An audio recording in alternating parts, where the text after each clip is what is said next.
I was asking Isla what she wanted to learn about for Silas School, super interesting learning activities. And she said history. And I wanted her to be a little bit more specific since that's a very broad term, but she just said the Revolutionary War. And so I thought I'd do some research on it. I'd write a project about it. I was thinking like, oh, I'll just do like a 5 paragraph framework article. And so I was learning more about it, and then I I ended up with 10 pages of notes. So this is essentially all of my notes put together in an article covering what the Revolutionary War was, why it started, what happened, how it ended, and the implications for today's world. So first off, what is the Revolutionary War? So the Revolutionary War was the war that created the United States of America separate from Great Britain, and it's had a lot of lasting implications that went beyond just like, oh yay, America's created now. It officially lasted from 1775 to 1783, following the French and Indian War and one of the catalysts for the French Revolution. And so one of the main reasons why it started was after Christopher Columbus discovered the Americas, people wanted to claim that territory for their own, so it was the British, the French, and Spain were all trying to claim the land. There was an area of land where both the French and the British wanted to claim that land to be their own. The French set up a series of forts, and that started the 7 Years' War, also known as the French and Indian War, where France and Britain fought over that territory. Britain eventually won the 7-Year War, causing Spain and France to give up their territory. However, this war cost around 60 million pounds, and Britain was in a lot of debt. So, since Britain was in a lot of debt, protecting the colonies, they wanted to get some of that money back because the colonies then got a lot of land and a lot of resources from that war. So the first thing they did was they created the Sugar Act in 1764, essentially forcing the colonies to solely import sugar and molasses from Britain and pay duties to Britain while buying sugar and molasses. Following that was the Stamp Act in 1765, where anything with a stamp on it would cost extra money to be paid to Britain. And this was on many different things and was not received well from the colonists because this was basically just a unanimous decision on just from the King of Britain, and there were no representatives in Parliament, which was the form of government that the colonies had, that were influencing the decisions, which sparked the no taxation without representation pushback. And that was, yeah. Well, I love what you're doing, but I kind of want to take a moment to discuss everything you've covered so far, just because. Sure, yeah. I mean, this is not even when the war started. This is all background, so you understand the context of why it actually started. And it's awesome. I just want to do a quick discussion around some of these key points, because one of the things that I really like about what you did is you're showing the cause-effect relationship of what happened leading up to the war. Yeah. And that's not what I remember learning in school. Me neither. Yeah. I mean, she did an amazing class with me like yesterday. And also there's this channel on YouTube called Oversimplified. It's hilarious. And it is so hilarious, but it basically like teaches history and stuff. It goes a bit fast, but it's really cool. Yeah. So let's go through and ask some of our fellow pod mates. Pod mates. Can we call you guys pod mates? Should we all be pod mates? Ooh, pod pals. Pod pals. It's an alliteration. Amazing. Pod pals. Sure. All right, pod pals. Who understood the cause of the taxation that ended up triggering the Revolutionary War. All right, Isla, go. Okay, so basically, when the French and Indian War ended and Britain won, they won, but they still had a lot of debt because they had to borrow a lot of money to pay all of the stuff that they needed for the war. So they were left in a bunch of debt, and so to get money to pay off that debt, they started taxing all the colonies.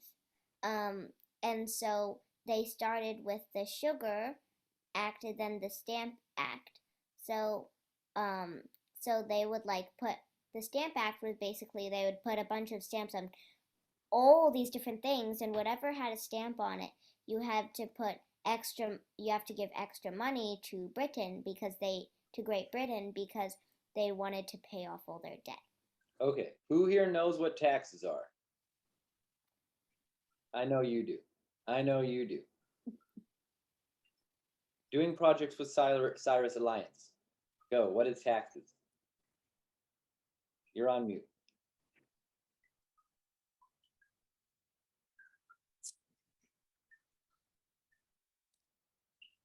It's when they have to pay extra money for bad and not so nice reasons. Okay, so we all pay taxes. We agree to pay taxes. People pay their taxes. Maybe not bad reasons, but probably not the best reasons. All right, we have a libertarian here. Small government. The border. So that's a good guess. Well, usually when you hear the word taxes, people aren't usually talking about it in a way that's very positive. And so I think this might be why Cyrus is responding in that way. But would anybody else like to take a stab at taxes? All right, fine. Go, Isla, go ahead. Oh, Bond, go ahead. Yeah, Bond, go. I know you know, Isla. Yeah. Go ahead, unmute yourself and give it a shot there, Bond. And then Isla can come in. You're still on mute. I think you muted me when I unmuted. Sorry. I was trying to ask you to unmute. Oh, but you muted me. Right. Nope. All right, go for it. I kind of forgot most of it, but we pay taxes for the government to help. Good. Very good. That was it. Excellent. For the government to help. Good stuff. That was it. All right, Isla, you want to elaborate on that? I think it's because you paid taxes for a lot of things that like is for the community. Like one example is that when me and mommy were on a bike ride and we went to the public pumping thing, I was like, how do they get money to pay for this? And then mommy said that you pay more taxes. We pay more taxes so we pay taxes, and then they use those taxes to fund this. And so they use the taxes, I think, to fund a lot of things like building roads and stuff like that. Very good. And Sume was reminding me that we'll probably need to keep going here shortly, but I wanted to give you guys a little bit of context on this. Sume's got a really long article. I wanted to keep going through it. But the cause-effect relationship is really helpful to think about with history.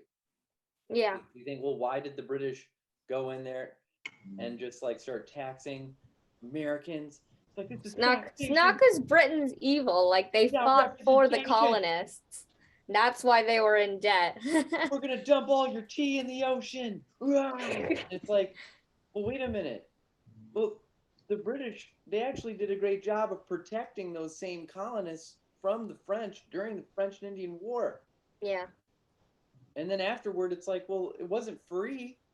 Yeah. Freedom isn't free. Yeah. And so there's kind of this backstory here where it's like, then they start taxing, And then the same colonists that were all in favor of the protection of the British Army, then all of a sudden turned on the British and they're like, no, you should just do it for free. Like, Yeah, you should do it for free. yeah, Very loud, Cyrus. very, very good.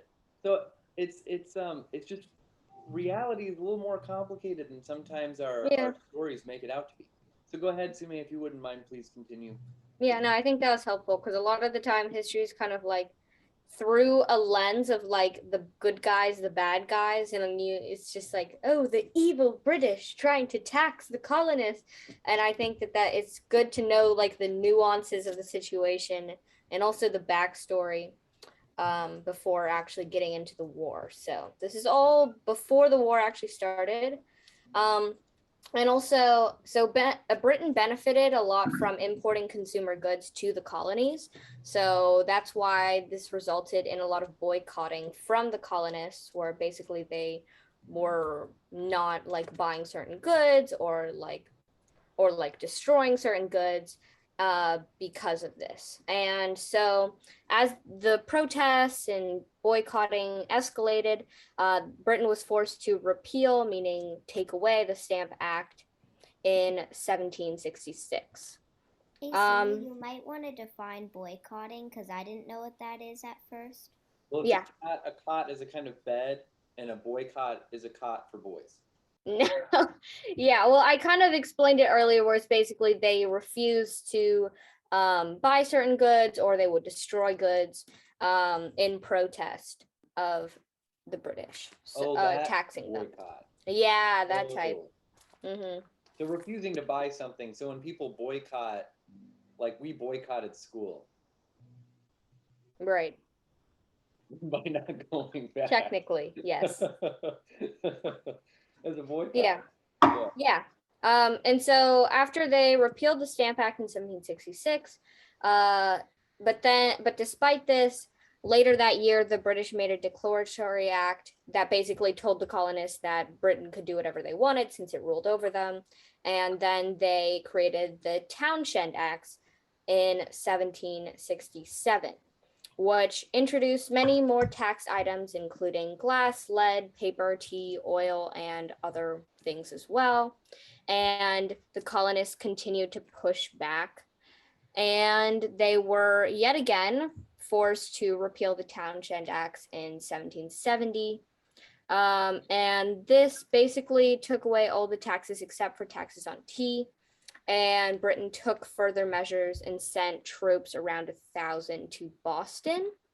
This sparked protests against the troops and also resulted in the Boston Massacre on March 5th of 1770. Basically, protesters were throwing snowballs at the soldiers, which then escalated to rocks and oyster shells, and 5 civilians were killed during the protest, which further fueled basically made the colonists even more angry, as the Boston Massacre was viewed as a crime against the people of Boston.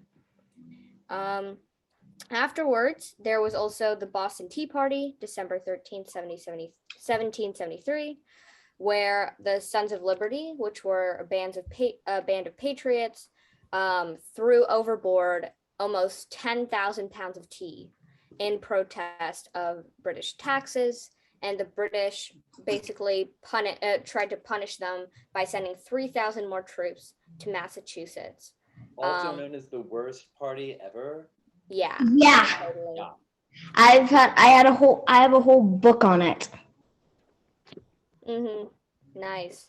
And so basically this also caused a lot more fear from the other colonies as well, fearing that they might be next. And so the first Continental Congress meeting was held in Philadelphia, where they asked the British to stop what they were doing, but the British refused. And so this is also important to mention that before the war even started, a lot of the colonists, they had created their own self-governance system in place, and many colonists already thought of themselves separately from the British, and prior to even before like the war even started. And so after that, the plan was basically to have local militias, which were basically like non-professional, like not part of the official army, but just like civilians who were going to be armed and prepared. And so this is like all the what happened during the Revolutionary War. I feel like this goes through a lot of the details and like all the battles and how everything went. And I'll just go from the first how it started and then kind of skip forward a little bit because Yeah, you don't Yeah. even need to go through the battles and things of the war, even though. yeah, that's the why first that I'm gonna part. skip through most of that. This is a Yeah. big chunk of the whole article. There was a lot of fighting, people died. on Yeah, both sides, and then basically, Amer- and yeah. then- And then the Americans won. Yeah. And so yeah, and then basically the way that it started was that they had 700 troops, basically just local militias from Boston that went to the countryside of Massachusetts to try and sabotage some of the British's like resources, arms, and ammunition. And the British troops started coming over in the night. You might have heard of Paul Revere before. Basically, he's very famous. He rode around and told everybody the British were coming. British are coming. Yeah. British are Yeah. people. And then so because of that, the rebels had time to prepare, and the rebels and the British collided in Lexington. And the first shot, also nicknamed the shot heard from around the world, marked the beginning of the war on April 19th, 1775. And so that's how it started. There was a bunch of fighting. There was this very nice painting, and very nice. Yep. And it basically ended where after a lot of battles, they trapped the British at the Chesapeake Bay. The British Navy was taken out by the French Navy, who later joined the war along with Spain. As you might remember from before, both France and Spain lost to Britain during the 7 Years' War, or the French and Indian War, prior to that. And so they then joined the colonies later on to support them against the British. And so basically that after about a month of fighting in that war, then they finally the British were forced to surrender, and more than 7,000 troops from Britain were captured. And yeah, and after that, most of the fighting stopped. This was in 1781. Technically, the war ended in 1783, but most of the fighting stopped in 1781. So I might, yeah. Okay, so implications. So there were a lot of implications of the Revolutionary War, one of them being the creation of a government that didn't have a king. And that was kind of like a radical idea at the time. And it also allowed people to feel as though they had like more control in terms of like the future of the country. This also was one of the contributors to the French Revolution, because it's kind of funny that the French were aiding the colonies in in defying a monarchy when the French were actually monarchy. Then they had their king. They had a king. So basically they were showing their subjects that like, oh yeah, you can, if you fight against us, you can win, because the Americas were just like a bunch of colonies, and at the time Britain was the most powerful army in the world. So basically showing the whole world that Americans could defy the British was like kind of not super helpful for the French. But Did you guys get that? Yusuf, Cyrus, Bond. I see Isla's nodding her head. Yes, I did. So the French king decided to support the colonists, but then inadvertently, by beating the British, showed the French people that they could also overthrow their king and create a government that was by the people, for the people, a democracy. So by aiding the colonists and helping them win the Revolutionary War, they created a revolution in their own country on accident. yeah, and that also, and through that, it also not only for the Yeah, not only for the French, but also just around the world because since Britain was the most powerful army at the time, then that was very like surprising to everybody. There were some issues with how things were structured. A lot of this was based off of like property, and the government was not able to tax, which meant people who had property could keep it without paying the government for rights to use and own it. And most people creating the Declaration of Independence were property owners. So, meaning that like the people who originally had power generally still had power after the war. And also another concept that was very like important in the Declaration of Independence was like the concept of equality. And except 30% of the American population were slaves. Women could not vote and lacked many rights. And even men who didn't have enough property couldn't vote. So in total, only about 10 to 15% of people could actually vote. So even though they had a lot of these principles of like equality and property, there were still some like problematic things with this, which is why some people think that the American Revolution wasn't super revolutionary because of this. But even though it might not have actually substantially changed the reality of the situation, it introduced a lot of ideas that were very revolutionary in terms of presenting it to the rest of the world. And these are still really important concepts that are still discussed and debated in today's world. So some other things that were very important were true religious freedom, and also no formal nobility, meaning like ranks of people. In a lot of countries, there were like ranks of these people are like better than these people. And then and because of that, your future was basically like determined based off of what family you were born in. So yeah, so that's the end of my article. I have some sources here. I think you guys will really enjoy the oversimplified videos. They're pretty hilarious. But basically I end with just like some remarks about why history is important to learn. But I think I just found this really interesting. I didn't expect to write so much about it, but I guess that's how it turned out. So That's what thank you. Thank you for being patient with my long presentation. But Any I response? liked it. That was one non-presentation, and that was really fun. thank you. Round of applause. It was actually Round it of was applause. actually the everyone. essay my mom Bow. read to me yesterday. Oh, nice. Yeah, that was really cool.